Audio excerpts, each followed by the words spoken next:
ప్రయత్నం మాత్రమే ఇది. నరేందర్ మీద లగచర్ల రైతుల మీద మొన్న చేసిండు. సరే 37 రోజులు కొట్లాడి 37వ రోజు ఇలా మా సోదరుడు బయటకు వచ్చిండు. మా మీద కూడా కేసులు పెట్టి సతాయిస్తా అనుకుంటే నేను ఒకటే చెప్తున్నా రేవంత్ రెడ్డికి, మేము ఒక ఉద్యమ నాయకుడి బిడ్డలం, ఉద్యమ నాయకుడి సైనికులు. ఏనాటికైనా చెప్తున్నా రేవంత్ రెడ్డి, నీలాంటి చిల్లరగాళ్ళ కేసులకు నీ లత్కోరు పనులకు భయపడేటోడు ఎవడు లేడు. నువ్వు మా ఇంటికి కూడా వీకలేవు, అది కూడా చెప్తున్నాను. నువ్వేం చేసుకుంటావో చేసుకో, భయపడేటోడు లేడు. లీగల్గానే కొట్లాడతాం, అది కూడా చెప్తున్నాను. ఇప్పుడు నేను చెప్పిన ప్రతిదీ మీకు ఇస్తా, కాపీలు చూసుకోండి. రేపు ఏసీబీ అడిగితే వాళ్ళకదే ఇస్తా, పోలీసు వాళ్ళు అడిగితే వాళ్ళకదే ఇస్తా, కోర్టులో కూడా గివే ఇస్తా. బరాబర్ చెప్తున్నా, నేను తప్పు చేయలేదు కాబట్టి నాకు ఆత్మవిశ్వాసం ఎక్కువ, ఆత్మస్థైర్యం ఎక్కువ. ఏ తప్పు చేయకపోయినా కేసు పెడతా అంటే పెట్టుకో, తప్పకుండా ప్రజలు అన్నీ కూడా అధ్యయనం చేస్తారు, అన్నీ కూడా అర్థం చేసుకుంటారు. మా ఎంబడి ఎందుకు పడుతున్నావు మాకు తెలుసు, మీకు తెలుసు. అమృత్ స్కామ్ గురించి మాట్లాడబడితిమి, మూసి లూటీ గురించి మాట్లాడబడితిమి.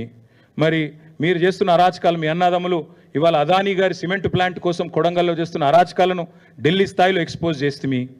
నీ అదానీతో మీ వాళ్ళు అంటగాగుతున్న విధానం, మీ సీక్రెట్ మీటింగ్లు బయట పెడితివి కోహినూరు హోటల్లో. ఇవన్నీ చూసినాక సహజంగానే నీకు కొంత కడుపుమంట ఉంటుంది. మేము అర్థం చేసుకోగలుగుతాను నీ బాధ. కానీ ఇక్కడ భయపడేటోడు ఎవడు లేడు.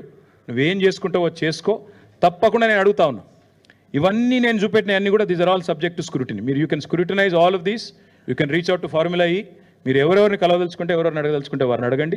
తప్పకుండా మేము హైదరాబాద్ బ్రాండ్ ఇమేజ్ పెంచేదానికి, తెలంగాణ బ్రాండ్ ఇమేజ్ పెంచేదానికి, తెలంగాణను ప్రపంచ పటంలో ఎలక్ట్రిక్ వెహికల్స్ రంగంలో పెట్టడానికి చేసిన ఒక ప్రయత్నం ఈ ఫార్ములా ఈ రేస్ అనేది అందులో ఒక చిన్న అంకం.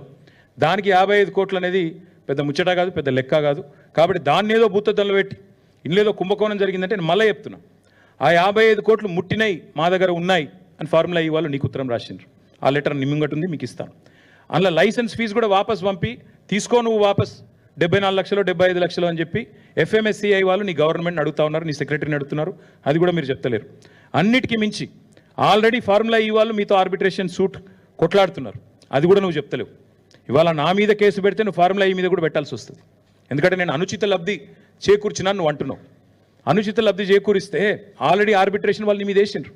మరి ఫార్ములా ఈతో నువ్వు కేసేస్తే, వాళ్ళ మీద కూడా కేసేస్తే ప్రపంచవ్యాప్తంగా తెలంగాణ ప్రభుత్వం ఇజ్జత్ పోదా? ఇంత ఫ్రివలస్ కేసు, ఎంత హౌలా అయినా, ఎంత హౌలా ప్రభుత్వం ఇది అని చెప్పి తెలంగాణ ప్రభుత్వం లాఫింగ్ స్టాక్ కాదా ప్రపంచవ్యాప్తంగా? Will this not bring international shame to India? అసలు వీళ్ళకు మోటార్ స్పోర్ట్స్ అంటేనే తెలియదు, మూర్ఖులు, రాజకీయ పరిజ్ఞానం లేని వాళ్ళు అని అనుకోరా? ప్రపంచంలో నవ్వుకోరా? కాబట్టి రేవంత్ రెడ్డి గారికి నేను కోరేది, కేసు పెట్టదలుచుకుంటే పెట్టుకో, కానీ ప్రపంచవ్యాప్తంగా తెలంగాణ పరువు తీయకు.